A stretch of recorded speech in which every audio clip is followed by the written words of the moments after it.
کیوں اس کا خیال نہیں رکھا گیا؟ کیوں نہیں دیکھا گیا کہ عمار کی دن بدن بگڑتی ہوئی صورتحال کو کیسا دیکھا جائے؟ پہلے میں تھوڑا سا اس کا پولیٹیکل انالیسس بھی کرنا چاہوں گا. ایک سیاسی جماعت سے تعلق ثابت ہوا, پھر ایک واقعہ رونما ہوا ہمارے وطن عزیز میں. نو ڈاؤٹ یہ اپنی نوعیت کا ایک بڑا ہی دردناک واقعہ میں کہوں گا. یہ واقعہ کوئی ٹھیک نہیں تھا جسے ہم 9 مئی کے واقعات کہتے ہیں, اور اس میں کون سے ہاتھ ملوث ہیں اس کی یقینی طور پر تحقیقات ہونی چاہیے, صاف اور شفاف تحقیقات ہونی چاہیے. یہ وطن عزیز کی سیاسی املاک پر اور فوجی املاک پر کسی بھی قسم کا حملہ جو ہے وہ ناقابل برداشت کسی بھی قوم کے لیے ہو سکتا ہے, لیکن اس کی صاف اور شفاف تحقیقات کا جو ہے حق جو ہے وہ سب کو حاصل ہے. بہرحال ایک واقعہ رونما ہوتا ہے, اس میں عمار کے والد پابند سلاسل ہوتے ہیں, ان کو بھی گرفتار کیا جاتا ہے اس تحقیقات, اس معاملے کی تحقیقات کے لیے. اور گرفتاری پر کئی سوالات ہیں, کئی نکتہ چینی ہو سکتی ہے, لیکن بہرحال ہم اس پر بھی ذکر نہیں کرتے ہم, کیونکہ ہمارا آج کا یہ موضوع صرف اور صرف عمار یا عمار جیسے اور بے شمار عمار اگر خدا نہ خواستہ اس قسم کی صورتحال سے گزر رہے ہیں تو ہمیں ان کو پروٹیکٹ کرنا ہے, ان کی جان کی حفاظت کرنی ہے. ننھے منھے پھولوں کو گلدان میں سجا کے رکھنا ہے, انہیں پیروں تلے روندنا نہیں ہے. تو ان کے والد گرفتار ہو جاتے ہیں,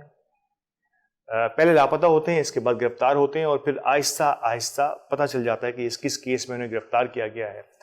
یہاں عمار کی حالت مسلسل اس ٹارچر کے باعث جو کہا جا رہا ہے کہ گرفتاری کے موقع پر ان کے گھروں پہ ہوئیں, جو ریڈز ہوئیں, جو قانون نافذ کرنے والے ادارے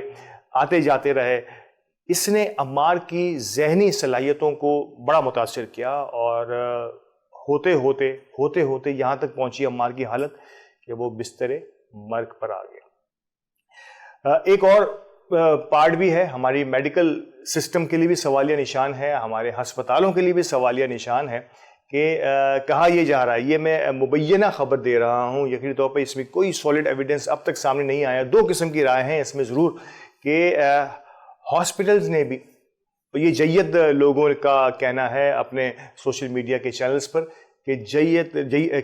کہ بڑے ہاسپٹلز نے اس کیس کو لینا منع کر دیا تھا. ویسے بہت سارے کیسز اس حد تک بگڑ چکے ہوتے ہیں, اس حد تک بھی بگڑ چکے ہوتے ہیں کہ ہمارے یہاں بدقسمتی سے جو ہے کئی ہاسپٹلز جو ہیں وہ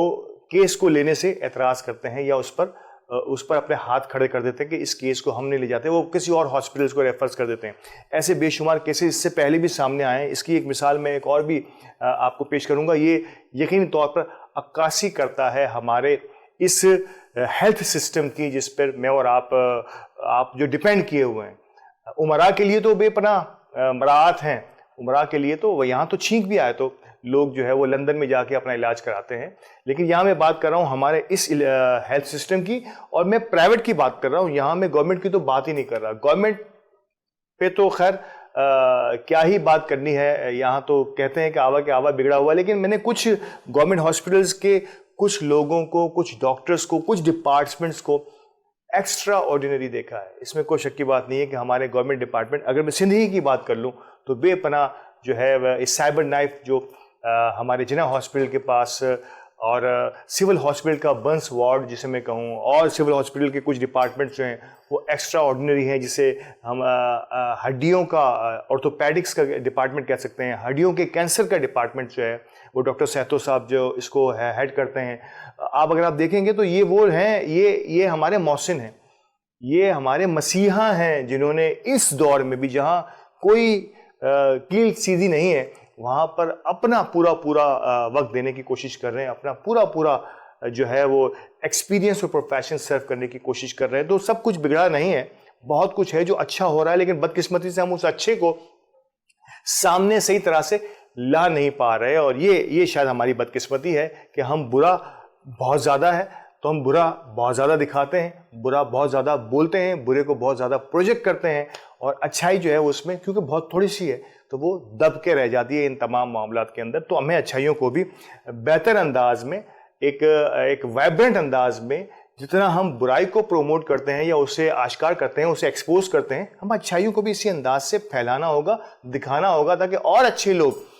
اچھے لوگ بھی سامنے آئیں, اور جن میں اگر تھوڑا سا برائی کا شائبہ ہے تو وہ بھی اچھائی کی طرف گامزن ہو جائیں. تو بات میں کر رہا تھا ننھے عمار کی. تو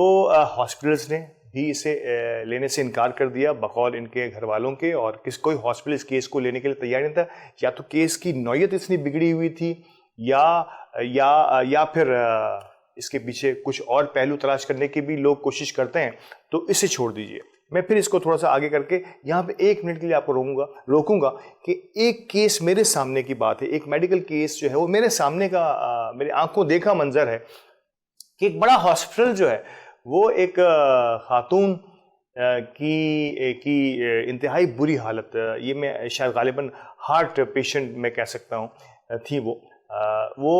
ان کی انتہائی بری حالت کو دیکھ کے ڈاکٹرز نے ہاتھ کھڑے کر دیے. ایک بڑا نامور بڑے ہاسپٹل کی بات کر رہا ہوں, شہر کراچی کی. تو وہاں پہ ہاتھ اٹھا لیے کہ اب آپ دعا کیجئے. شاید اسی اثنا میں ان کے بیٹے جو خود ڈاکٹر ہیں اور بیرون ملک اپنی سروسز دے رہے ہیں, غالباً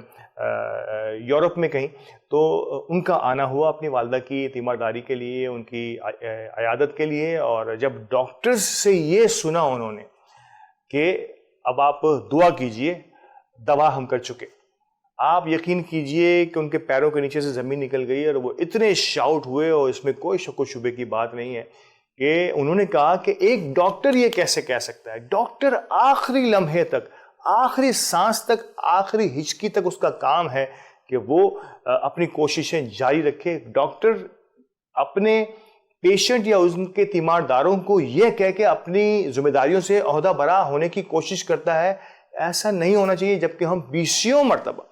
بیسیوں مرتبہ یہ مقولہ ہاسپٹل سے, ہاسپٹل کے سٹاف سے یا ہاسپٹل کے ڈاکٹر سے سنتے رہتے ہیں کہ اب آپ دعا کیجئے. جبکہ اس بیرون ملک سے آئے ہوئے ڈاکٹر کا کہنا یہ تھا, جو مسلمان ہیں, وہ کہتے ہیں کہ یورپ میں اس بات کو اگر کوئی ڈاکٹر کہہ دے کہ اب آپ, ہماری طرف سے تو ہم اپنی ذمہ داری پوری کر چکے, اب آپ جو بھی کرے گا وہ گاڈ ہی کرے گا یا اللہ کرے گا, تو اس پر اسے سسپینڈ کیا جا سکتا ہے, اس کا لائسنس منسوخ ہو سکتا ہے. ایسا کیسے ہو سکتا ہے؟ ڈاکٹر کی ذمہ داری ہے وہ آخری سانس تک, آخری ہچکی تک اس کو لے کے چلے. اور ہوا بھی کچھ ایسا ہی. اللہ تعالیٰ نے شاید ان کی باتوں میں اتنا دم رکھا, اللہ تعالیٰ نے ان کی جو قوت ارادی تھی اس میں اتنی برکت ڈال دی کہ انہوں نے اس بات پر ناراض ہوتے ہوئے ہاسپٹل تبدیل کیا. جس ہاسپٹل میں ان کی والدہ محترمہ کو یہ کہہ کر اب دعا کے لیے کہہ دیا گیا تھا, وہاں سے انہوں نے ہاسپٹل شفٹ کیا, دوسرے ہاسپٹل میں آئے. وہاں کے ڈاکٹر شاید غالباً کو ان کے جان پہچان کے ہوں گے یا ان سے لیٹ کرتے ہوں گے. انہوں نے اپنا تعارف کرایا اور وہاں پہ ٹریٹمنٹ انہوں نے ان ڈاکٹر کے ساتھ مل کر ٹریٹمنٹ سجیسٹ کی, اور آغاز ہوا ان کی ٹریٹمنٹ کا دوبارہ سے. آپ یقین کیجئے کہ اس دوسرے ہاسپٹل سے ان کی والدہ محترمہ چلتے ہوئے واپس گئی ہیں. گو کہ علاج میں کچھ وقت ضرور لگا, شاید 15-20 دن, مہینہ, 2 مہینے, لیکن وہ چل کے گئی ہیں وہاں سے. تو یہ ہمارا میڈیکل سسٹم کیوں کسی بات پر اس طرح کے ہاتھ اٹھا لیا کرتا ہے؟ ایسا ہونا نہیں چاہیے. اس قسم کے ہاتھ اٹھا دینے سے یقینی طور پر زندگی و موت اللہ کے ہاتھ میں ہے, اور اللہ ہی نے زندگی دینی ہے, اللہ ہی نے اس کی زندگی, کسی کی بھی زندگی کے خاتمے کا فیصلہ کرنا ہے. لیکن یہ بات مجھے اور آپ کو بخوبی سمجھ لینی چاہیے کہ یہ کیس, جس کیس کا میں آپ سے ذکر کر رہا ہوں, یہ ایک ٹیسٹ کیس ہوتا ہے کسی بھی ہاسپٹل کے لیے, ہمارے ہیلتھ سسٹم کے لیے ٹیسٹ کیس تھا کہ وہ وہاں سے نکلتی ہیں دوسرے ہاسپٹل میں, سارے ڈاکٹر جٹ جاتے ہیں اس کاز کو دیکھنے کے لیے کہ کیا وجہ ہے, اور اس وجہ سے وہ کوما جیسے معاملات سے نکلتی ہوئی, روبے صحت ہوتی ہوئی, چلتی ہوئی اس ہاسپٹل سے باہر نکلتی ہے. تو ڈاکٹر اگر ہمت کرے تو اللہ بھی ساتھ دیتا ہے. اللہ اپنے آخری جو اپنے سے پہلے اگر کسی کے ہاتھ میں زمام زندگی دیا ہے تو انسانوں کے ہاتھ میں دیا ہے. اور انسانوں کی اگر میں بات کروں تو ڈاکٹر اور طبیب اور ہمارے حکماء جو ہیں, ان کے ہاتھوں میں اللہ تعالیٰ نے انسانوں کی جان کو اپنے بعد اگر رکھا ہے تو ان کے ہاتھوں میں رکھا ہے کہ اللہ تعالیٰ انہیں توفیق دے کہ وہ اس انداز سے ہمارے اس پورے ہیلتھ کے سسٹم کو آگے بڑھانے چاہیں. تو یہ ایک بڑا اہم ترین سوال جو میں نے آج آپ سب کے سامنے رکھا ہے کہ ہمیں ہر صورت میں، خاص طور پہ ہمارے میڈیکل کے شعبے سے وابستہ لوگ جو ہیں، انہوں نے آخری حد تک جا کر کسی بھی مریض کی جو ہے وہ تیمارداری یا کسی بھی مریض کی بیماریوں کو ڈائگنوز کر کے اس کو آگے تک لے جانے کی کوششوں میں اپنے آپ کو ہمیشہ شامل حال رکھنا ہے. آگے اللہ کی مرضی ہے. یہ یقینی طور پر میں نے پھر کہا کہ زندگی اور موت تو اللہ کے ہاتھوں میں ہے، لیکن اللہ تعالیٰ نے بہت ساری چیزیں ہمارے انسانوں اور خاص طور پر ڈاکٹرز اور ہمارے طبیب اور اتبا اور ہمارے حکماء کے ہاتھوں میں دی ہیں. پھر اسی طرف اندوہناک واقعے کی طرف آؤں گا. اور عمار کو ہاسپٹل نہ مل پایا، کم و بیش 15 سے 20 روز وہ گھر میں رہا. اس دوران میں کئی مرتبہ یہ کوششیں ہوئیں کہ کسی طرح سے اس کے والد سے اس کی ملاقات کی جائے. میں بھی کہ اگر یہ اس کا مینٹل ایشو تھا جس کے باعث اس کی پوری باڈی نے کام کرنا چھوڑ دیا تھا، باڈی کے کئی عضو نے کام کرنا چھوڑ دیا تھا، تو شاید اس کے باپ کی ایک جھلک دیکھ کے، اس کے والد محترم کی ایک آواز سن کر یہ سارے سسٹم صحیح ہو جاتے یا بہتر ہو جاتے، کام کرنا شروع کر دے، ورکنگ پوزیشن میں آ جاتے. تو یہ پاسبل تو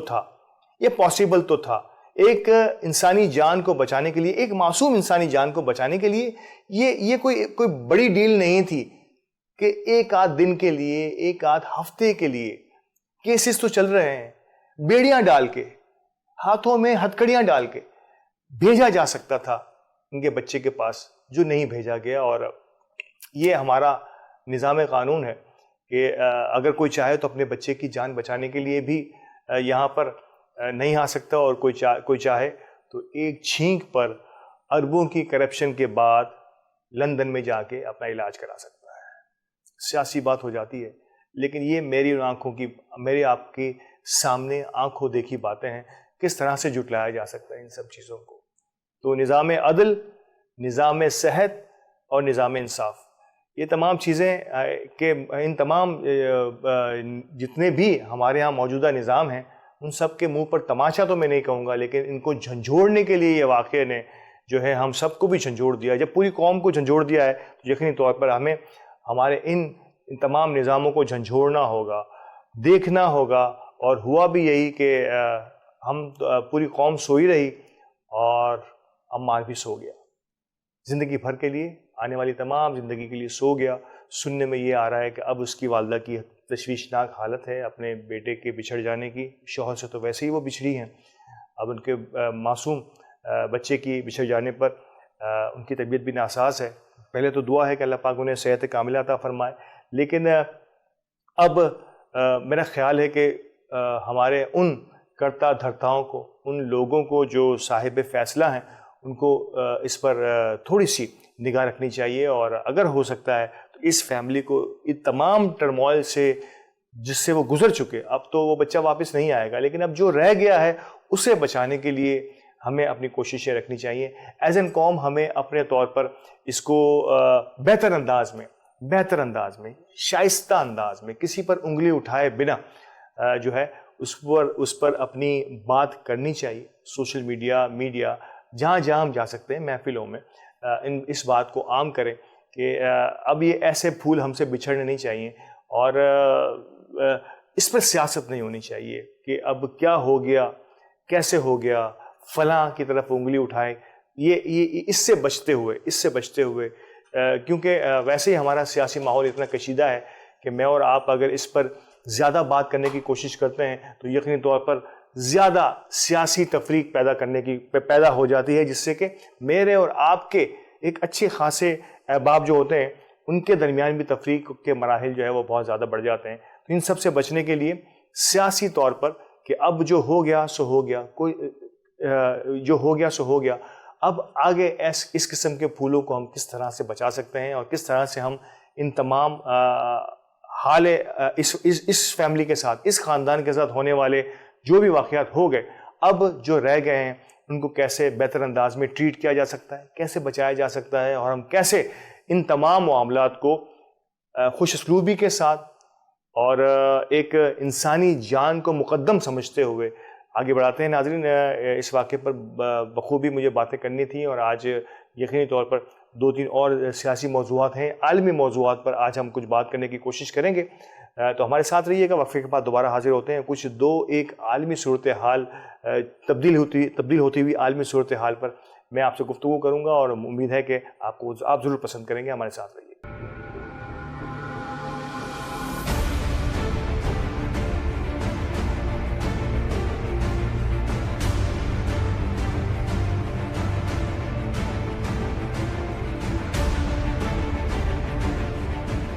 ویلکم بیک ناظرین. اور وقفے سے پہلے یقینی طور پر عمار کی اندوہناک وفات پر میں نے اور آپ نے یقینی طور پر کہہ سکتے ہیں کہ آنسو بہائے,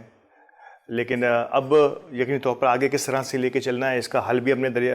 نے بتا دیا ہے. وی ہوپ سو کہ ہم سب اس پر عمل کریں گے. بات کر رہا تھا میں کہ پروگرام کے دوسرے حصے میں ہم بات کریں عالمی صورتحال سے, جس طرح سے کینیڈا گزر رہا ہے. 2 اہم ترین واقعات اس وقت کینیڈا کو اپنے گھیرے میں لیے ہوئے ہیں اور دنیا کی نگاہیں جو ہے وہ یکسر جو ہے وہ کینیڈا کی طرف چلی گئی ہیں. اور کینیڈا دنیا کا ایک امن پسند ملک ہے اور وہاں کے بارے میں, وہاں کے وزیر اعظم کے بارے میں بہت اچھی رائے دنیا بھر میں قائم ہوتی چلی جا رہی تھی. اور اس میں کوئی شک و شبے کی بات نہیں کہ پاکستان کے بعد اگر کسی ملک کا وزیر اعظم بہت زیادہ لائم لائٹ میں رہتا ہے, یا جسے کہہ سکتے ہیں کہ پاکستان کے حالیہ گزرے ہوئے چند پچھلے دور کے وزیر اعظم اور کینیڈا کے وزیر اعظم کو اگر موازنہ کیا جائے تو دونوں ہی اپنی اسمارٹنس کی وجہ سے بہت زیادہ مشہور ہیں اور بہت زیادہ وائبرنٹ ہیں. دنیا کے ہر موضوع پر وہ بڑے وائبرنٹلی اپنا جو ہے وہ پوائنٹ آف ویو دینے کی صلاحیت رکھتے ہیں اور قطع نظر کسی بھی حیل و حجت سے. اور یہی ایک مقام تھا جسٹن ٹروڈو کا, کینیڈا کے وزیر اعظم کا بھی, اور نو ڈاؤٹ میری طرح اور بھی کئی لوگوں کے انتہائی پسندیدہ ترین وزراء اعظم میں سے ایک تھے. لیکن حالیہ صورتحال, بگڑتی ہوئی صورتحال جو کینیڈا کی ہے, وہاں پر ایک انٹرنلی ایک لوکل تحریک نے جنم لیا ہے. یہ بڑی جو ہے حیرت انگیز بات تھی اور شاید اس کی کئی لوگوں کو ایکسپیکٹیشنز نہیں تھی. ایک تو اس سے پہلے کہ میں پیورلی اس موضوع پر بات کروں, ایک تو ویسٹ امریکہ, کینیڈا اور ویسٹ جو ہمارا یورپ جو ہے وہ آزادی اظہار میں ہماری اقدار کسی کی بھی, ان کی اپنی اقدار کو بھی پس پش ڈال دیتے ہیں. آزادی اظہار کا مطلب کہیں بھی یہ نہیں ہے, کہیں بھی یہ نہیں ہے. یہ دنیا میں صرف مسلمان نہیں, غیر مسلم بھی اس بات کے قائل ہیں کہ آزادی اظہار کا مطلب کہیں بھی یہ نہیں ہے کہ آپ جو ہے کسی پر کیچڑ اچھالیں, کسی کی اقدار کو, کسی کے مذہبی رواداری کو ٹھیس پہنچائیں, کسی کی محترم ترین شخصیات پر کیچڑ اچھالیں. مطلب یہ کیسے ہو سکتا ہے؟ یہ کیسے ہو سکتا ہے کہ اس کو ہم آزادی اظہار رہے ہیں کہ کوئی شخص آپ کو گالی دے رہا ہے کیونکہ اسے یہ حق حاصل ہے کہ وہ اپنی زبان سے دے رہا ہے, وہ اپنی جگہ پہ کھڑا دے رہا ہے, وہ اپنے ٹی وی چینلز پہ دے رہا ہے. ایسا نہیں ہو سکتا. مطلب میں تو کسی بھی طور بھی کسی بھی معاشرے میں اس کی اجازت نہیں ہونی چاہیے, نہ ہی ہے, نہ ہی قانون میں. لیکن نہ جانے کیوں ویسٹ اس پر کسی خاص وجہ سے, کسی خاص مقصد سے, کسی خاص بیک گراؤنڈ کی وجہ سے اس پر کوئی زیادہ جو ہے وہ قدم, کوئی سختی نظر نہیں آتی اور وہاں پر دندناتے پھر رہے ہیں. جسے ویسٹ میں اگر دیکھیں, ابھی ہم نے دیکھا پچھلے دنوں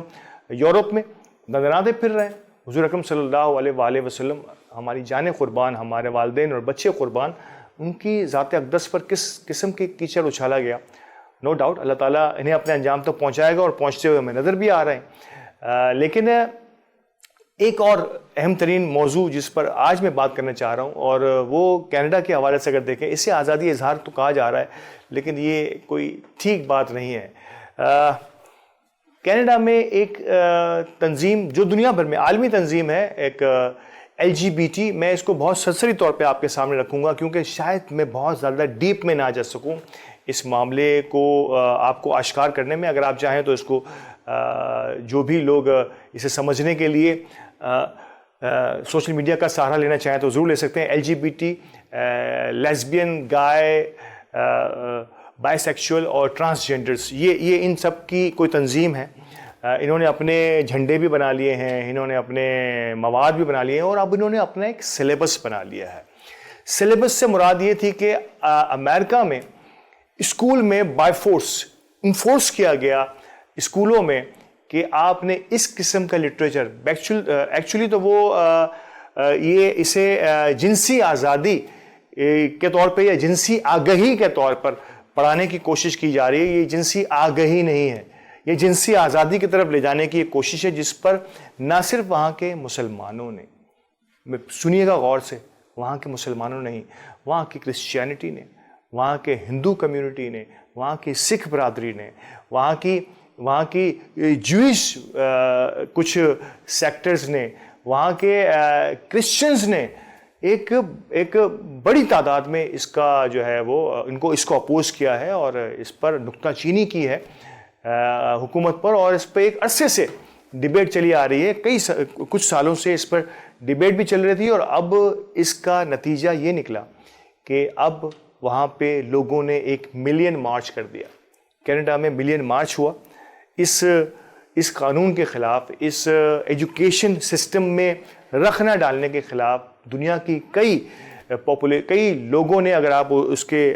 میں دکھا پاؤں آپ کو وہ تمام مناظر جو وہاں کی لوکلز نے تو آپ کو نظر آئے گا کہ وہاں پہ صرف مسلمان نہیں ہیں. آپ ان فوٹیجز میں دیکھتے کہ صرف مسلمان نہیں ہیں، یہاں پر آپ کو غیر مسلم بھی نظر آئیں گے، آپ کو اور مذاہب کے لوگ بھی نظر آ رہے ہیں، واضح طور پر نظر آ رہے ہیں ان تمام باتوں سے اپنی ناراضگی کا اظہار کرتے ہوئے. یہ ملین مارچ تھا، کم و بیش 8 10 12 کینیڈا کے شہروں میں ہوا اور بڑا ہی مضبوط ہوا. یہ پہلی بار ہوا ہے کہ کسی بھی ٹاپک کو لے کے ایک تو تمام ہی مذاہب کے لوگ، بین المذاہب جسے میں کہوں گا، ایک ایکٹیویٹی تھی، تمام مذاہب کے لوگ یکجا ہوئے. انہوں نے ایک خاص قانون یا ایک خاص جو ہے وہ روش کو پہ جانے سے انکار کیا، اور کینیڈا کی گورنمنٹ نے اب اس پر کیا ری ایکشن کیا ہوگا آئی ڈونٹ نو، لیکن ایک سرسری طور پر اس پر ڈیبیٹ کا آغاز کافی پہلے سے ہو چکا تھا، اور میں نے اور آپ نے دیکھا کہ حکومت اس پر ٹس سے مس نہیں ہو رہی تھی. تو وہاں کے لوگوں نے بلا تفریق رنگ و نسل و مذہب اس پر اپنی آواز بلند کرنا شروع کی. اور اس پر اگر میں اس پہ آغاز ہے، اس پہ انیشیٹ کی بات کروں تو پاکستانی نژاد جاوید انور صاحب اس پوری تحریک کے موجد قرار پاتے ہیں، اور ان کو کہ فاؤنڈر کہہ سکتے ہیں. نو ڈاؤٹ کہ اور کئی لوگ بھی مختلف پاکٹس سے اس پر آواز بلند کرتے رہے، لیکن ایک مدلل آواز کے طور پر جو ہے وہ جاوید انور صاحب نے اس پر ایک مدلل آواز کی، میڈیا کو، سوشل میڈیا کو انگیج کیا، اس پورے سسٹم کو، اس پورے اور دیگر کمیونٹیز کو، دیگر مذاہب کے لوگوں کو آمادہ کیا اس بات پر، ان کو ریئلائز کرایا، ان کو اویئر کیا کہ یہ موضوع صرف مسلمان کا نہیں ہے، یہ ٹاپک صرف مسلمان کا نہیں ہے. بچے آپ کے اور ہمارے سب کے سانجے ہیں، اور ہم سب کو ایک حدود میں رہ کے، حدود و قیود کا ہمارے بچوں کے لیے حدود و قیود کا جو پیمانہ ہے وہ ہم ہیں. کوئی قانون نہیں ہو سکتا، کوئی خاص طور پہ کوئی ایسا قانون تو سرے سے نہیں ہو سکتا، کوئی ایسی سوچ تو بالکل بھی نہیں ہو سکتی کہ جو اتنی آزاد ہو کہ ان تمام باتوں کو پس پش ڈال دے، تمام مذہبی اقدار کو پس پش ڈال دے. کئی مذاہب میں بھی اس کی بے پناہ جو ہے وہ تنبیہ کی گئی ہے، بے پناہ انداز میں ایک سخت نوید سنائی گئی ہے، اور مذاہب میں بھی دین اسلام کے علاوہ بھی. تو ان تمام کے مذاہب کے لوگوں نے یکجا ہو کر جاوید انور صاحب اور دیگر ان کی ٹیموں کے احباب، وہ تمام لوگ جن کا نام شاید میں نہیں لے پا رہا ہوں، ان تمام نے مل کر ایک بہت بڑا پروٹیسٹ، ایک کینیڈا کی تاریخ کا ایک بڑا پروٹیسٹ کہا جا رہا ہے، جسے ملین مارچ بھی کہا گیا، کہ پورے کینیڈا سے لوگ اپنے اپنے شہروں میں نکلے ہیں، انہوں نے مارچ کیا ہے. میرے پاس بھی کچھ مارچ کی فوٹیجز آئی ہیں، اور اس میں دیکھا جا سکتا ہے کہ کس انداز سے لوگوں نے بڑے پرتپاک انداز میں جاوید انور صاحب اور ان کی دیگر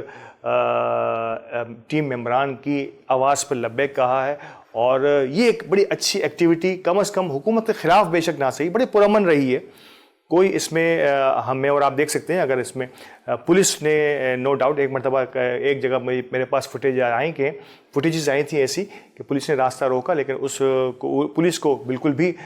کسی قسم کی زد پہنچائے بغیر لوگ وہاں کھڑے رہے، اپنا پروٹیسٹ ریکارڈ کرایا. اور ایسا کسی ایک اسٹیٹ یا ایک شہر میں نہیں ہوا، پورے کینیڈا میں ہوا. اور جسے ملین مارچ کہا گیا کہ یہ ملین مارچ ہے، تو واقعی وہ صحیح معنوں میں ملین مارچ ہوتا ہوا نظر بھی آیا کسی ایک موضوع پر کہ ہمارے بچوں کو ہم نے دیکھنا ہے، ان کے لیے، ان کی زندگی کے لیے، ان کی آنے والی زندگیوں کے لیے کیا بہتر ہے۔ اس کا ایک بڑا سلوگن لیو اور کڈس الون،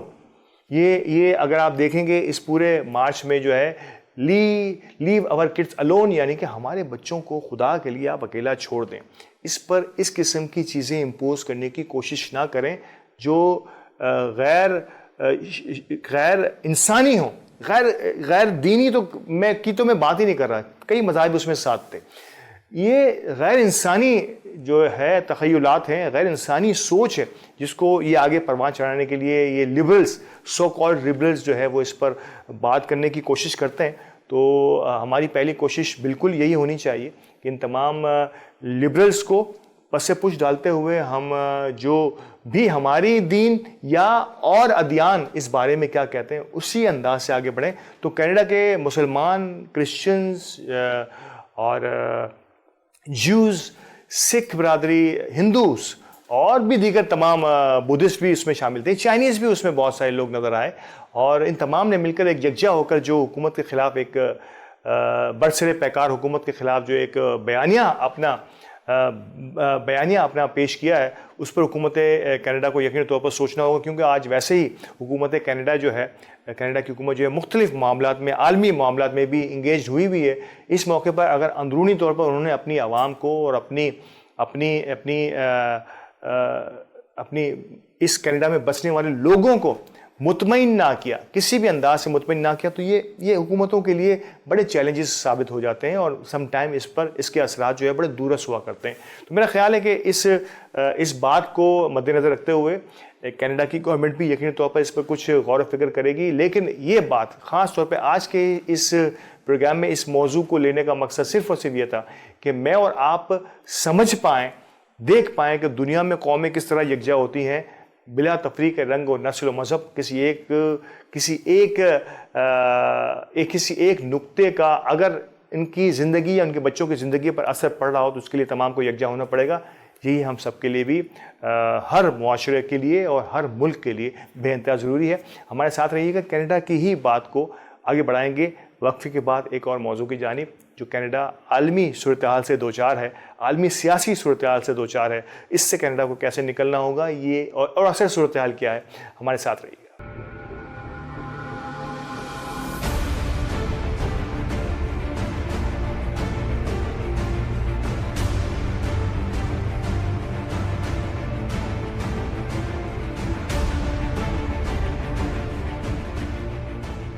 ویلکم بیک ناظرین، اور وقفے کے بعد حاضر ہوں پروگرام کے اس آخری حصے میں۔ کینیڈا کس قسم کی عالمی صورتحال سے دوچار ہے، اور میں صرف آپ کو اتنا بتا دیتا ہوں کہ اس وقت کینیڈا میں ایک بڑا عجیب و غریب قسم کا واقعہ درپیش آیا ہے، اور کینیڈا اور بھارت آمنے سامنے آ گئے ہیں۔ یہ ہمارے لیے بڑی حیرت انگیز بات ہے کہ بھارت، جس کا کینیڈا میں ایک بہت بڑا اسٹیک ہے، کینیڈا کا بہت بڑا اسٹیک جو ہے وہ ہمارے پڑوسی ملک بھارت کے ساتھ ہے، لیکن یہ دونوں ممالک اس حد تک آمنے سامنے آ گئے ہیں کہ دونوں ہی نے اپنے اپنے سفراء کو، اپنے اپنے سفیروں کو اپنے اپنے ملکوں سے نکال دیا ہے، یعنی کہ ملک بدر کر دیا گیا ہے۔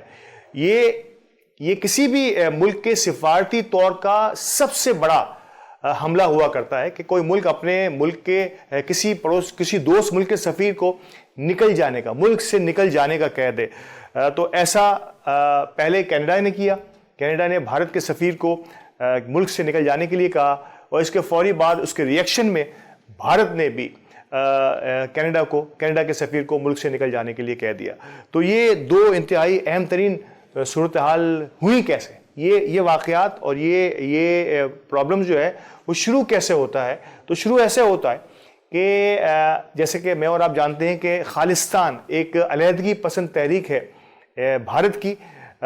جسے سکھوں کے ساتھ نتھی کیا جاتا ہے ہمیشہ سے۔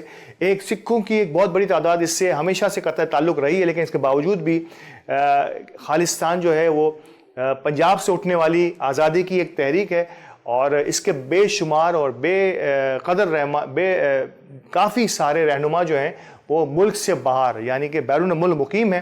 اور کہا یہ جا رہا ہے کہ یہ وہاں سے آپریٹ ہوتی ہے خالصتان بیرون ملک سے، اور یقینی طور پہ اس کے سارے اثرات جو ہیں وہ بھارت میں اور بھارتی پنجاب میں اور سکھوں کی آبادی والے علاقوں میں زیادہ دیکھے اور پائے جاتے ہیں۔ تو اس کے ایک بہت بڑے رہنما، خالصتان تحریک کے، آزادی کی اس تحریک کے ایک بڑے رہنما جو ہیں کینیڈا میں مقیم تھے، اور وہاں پر ان کا قتل ہو جاتا ہے۔ کینیڈا میں اس کا قتل ہونا ایک یقینی طور پہ سوالیہ نشان تھا کینیڈین گورنمنٹ کے لیے۔ آوازیں اٹھیں دنیا بھر سے، اور کینیڈا نے اس کی تحقیقات کا فیصلہ کیا۔ کینیڈا کی ایجنسیز نے ایک خاص زاویے سے اس پورے کیس کو دیکھا، اس پورے قتل کو دیکھا، اور بالآخر نتیجہ یہ اخذ کیا گیا کہ اس کے پیچھے بھارت کی جاسوس تنظیمیں را جو ہے وہ اس کے پیچھے ملوث ہے اس پورے تمام کیس میں۔ اور یہ وہ پہلا حملہ تھا جس پر بھارت کو یقینی طور پر سوچنا پڑا، اور یہی ہوا جس کا ڈر تھا کہ بھارت نے اس کے رپلائی میں بے پناہ کوششیں کی کینیڈا کو سمجھانے کی، پہلے ایک اپنے سفارتی لیول پر، اس کے بعد انہوں نے میڈیا کے ذریعے بھی کینیڈا کو آڑے ہاتھوں لیا، لیکن کینیڈین گورنمنٹ اور کینیڈین ایجنسیز جو ہیں وہ اس بات پر بضد نہیں تھیں، بلکہ اس بات پر کانفیڈنٹ تھیں کہ یہ سارا کھیل جو ہے یہ بھارتی حکومت اور بھارتی ایجنسیوں کی بنا پر کھیلا گیا ہے، اور اس کے قتل میں وہ ڈائریکٹلی انوالو ہیں۔ تو جس کے بعد ہوا یہ کہ اسی پاداش میں کینیڈین گورنمنٹ نے نہ صرف یہ کہ مجرم ٹھہرا دیا ایجنسیز کو، بلکہ بھارتی سفیر کو اس سے جواب طلبی ہوئی۔ بھارتی سفیر اس کا صحیح جواب نہ دے پائے تو اسے ملک بدر یعنی کہ ملک سے نکل جانے کا کہہ دیا گیا۔ تو میں پہلے تو میں اس بات کو جوڑوں گا ہمارے ملک کی قدروں کے ساتھ۔ کیا قدریں ہیں ہماری؟ پہلے تو میں کینیڈا کی بات کر لوں کہ کینیڈا نے ایک غیر ملکی بھارتی کے قتل میں کسی بڑے ملک جس کے ساتھ اس کے بہت اچھے تعلقات تھے اس کو پسے پش ڈالتے ہوئے اس پر جو ہے وہ اپنا جو ہے الزام لگایا، اور بجائے تعلقات کے، بجائے اپنی معاشی ضرورتوں کو دیکھتے ہوئے انہوں نے اس پر جو ہے اپنا جو ہے انگلی اٹھائی، اور اس پر انہوں نے اس پر الزام لگاتے ہوئے ان کو ملک بدر کر دیا۔ کتنی بڑی بات کر دی کینیڈا نے! کیا پاکستان اتنی جرت کر سکتا تھا؟ ہمارے ملک میں آ کے انہوں نے ہمارے ہی بندے اٹھا کے لے کے چلے گئے، ہمارے ملک میں آ کے کئی بندوں کو جو ہے وہ موت کے گھاٹ اتار دیا گیا۔ ریمنڈ ڈیوس کا واقعہ مجھے اور آپ کو یاد ہے۔ کیا کیا ہم تو سہولت کار بن گئے تھے ریمنڈ ڈیوس کو ملک سے باہر نکل جانے کے لیے، لیکن انہوں نے اس پر اتنا سخت ایکشن لیا، اور جس کے باعث ہوا یہ کہ ان کو اپنے اسٹینڈ سے پیچھے نہیں۔ یہ ہیں وہ قومیں، میں پہلے تو ان قوموں کی بات کروں گا، لیکن میں بھارت کو بھی میں آتا ہوں اس بات پر کہ کینیڈا نے ملک بدر کر دیا۔ رپلائی میں بھارت کیا کرتا ہے؟ کینیڈا ایک بڑا ملک ہے، بھارت کی بہت بڑی معاشی ضرورتیں، بہت سارے کینیڈا میں بہت سارے بھارتی مقیم ہیں جو وہاں مستقل روزگار کے طور پر سالوں سے وہاں آباد ہیں، ایک بہت بڑی انڈین کمیونٹی وہاں پہ رہتی ہے، لیکن بھارت نے اس کی پرواہ کیے بنا کہ اگر اس نے ہمارے سفیر کے ساتھ ایسا رویہ اختیار کیا ہے تو بھارت کیا کرتا ہے؟ بھارت اس کے مقابلے میں کینیڈا کے سفیر کو ملک بدر کر دیتا ہے۔ یہاں میں قطع نظر اس کیس میں کس کی پوزیشن اچھی یا بری ہے، اس قتل میں کون ملوث ہے یا نہیں ہے، لیکن بھارت کے اس اقدام کی تو تعریف کرنی پڑے گی کہ بھارت نے اپنے آپ کو سرنڈر نہیں کیا، کوئی حیل و حجت سے کام نہیں لیا، ایک سپر پاور جیسی کینیڈا کے ملک میں کے سامنے کھڑا ہوا، اس کو آنکھیں دکھانا شروع کی، اور میں نے اور آپ نے دیکھا کہ کس انداز سے بھارت نے بھی کینیڈا کو ویسا ہی کرارا جواب دیا جیسا کہ کینیڈا نے بھارت کے ساتھ کیا تھا۔ تو میں یہاں پر یہ واقعہ سنانے کا مقصد پہلے تو آپ سب کو آگاہی دینا کہ ایسے ہی دنیا میں سچویشن کینیڈا کے ساتھ اور بھارت کے ساتھ اس وقت جاری ہے۔ کیسے یہ نکل پائیں گے؟ دو بڑی قوتیں آمنے سامنے آ گئی ہیں، اور کس طرح سے کون اس معاملات کو ڈیل کرانے کی کوشش کرے گا، کیسے یہ معاملات سیدھے ہوں گے یا نہیں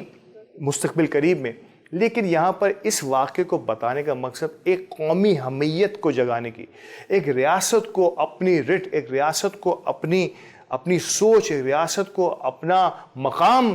دکھانا جو ہے نا، یہ مقصود ہوتا ہے۔ بدقسمتی سے ان دونوں ہی ملکوں کی ریاستی حمیت کو میں اور آپ چیلنج نہیں کر سکتے، پاکستان چیلنج نہیں کر سکتا۔ ان دونوں ہی کی جیسی صورتحال جو ہے پاکستان میں ایک بار نہیں کئی بار ہوئی، اور پاکستان نے اس پہ کوئی سیاسی غیرت یا حمیت کا، ریاستی حمیت یا غیرت کا مظاہرہ نہیں کیا، اور ہم نے شاید اتنے برے اس وقت اقدامات کیے کہ ہماری نگاہیں شرم سے جھک گئیں۔ ریاست نے اور حکمرانوں نے ہمیں جو ہے ان کو ویسٹ کو یہ کہنے پر مجبور کر دیا، اور ویسٹ کے لوگوں نے کہا، ببانگ دہل کہا، میڈیا میں کہا اور عدالتوں میں کہا کہ شاید پاکستانی تو اپنی ماں بھی بیچ دیتا ہے اگر اسے ڈالر دکھائے جائیں تو۔ اس قسم کی کچھ باتیں میں نے اور آپ نے سنی، ہمارے کانوں تک پہنچی۔ کس وجہ سے؟ کیا میں اور آپ اتنے بے شرم یا بغیرت ہیں؟ نہیں، ہمارے حکمرانوں کی، ہمارے کرتا دھرتا لوگوں کی، ہمارے سسٹم کی اتنی ناکامیاں ہیں، ان کے پیر اتنے کرپشن میں جکڑے ہوئے ہیں کہ وہ کچھ آگے بڑھ نہیں سکتے۔ کتنا پیسہ ان کا ملک سے باہر رکھا ہوا ہے، میرا اور آپ تو $1 نہیں ہے، $1 نہیں ہے، ان کا اتنا پیسہ ملک سے باہر ہے کہ وہ ان کے سامنے آنکھ نہیں اٹھا سکتے، وہ نظریں جھکاتے ہیں اور بیچتے وہ ہیں، اور قصوروار پوری پاکستانی قوم قرار پاتی ہے۔ تو ناظرین کرام، آئی اوپننگ اسٹیٹمنٹس دینے کا آج مقصد یہی تھا کہ کینیڈا کا تو صرف بہانہ تھا، آئینہ پاکستان کو دکھانا تھا کہ میں اور آپ کہاں ہیں، ہماری غیرت اور حمیت، قومی تشخص کو ہمیں بحال رکھنا ہوگا، اور اگر یہ نہیں تو پھر قوم بھی نہیں، اور پھر شاید قوم نہیں تو ملک بھی ہمیشہ اسٹیک پر رہتا ہے۔ اللہ پاک پاکستان کی حفاظت فرمائے اور اسے صحیح اور مخلص حکمرانوں سے پیروند فرمائے۔ ہمارے آج کے اس پروگرام کا وقت یہیں ختم ہوتا ہے، انشاءاللہ اگلے پروگرام میں دوبارہ حاضر ہوں گے۔ اجازت دیجیے، اللہ نے کے پاس۔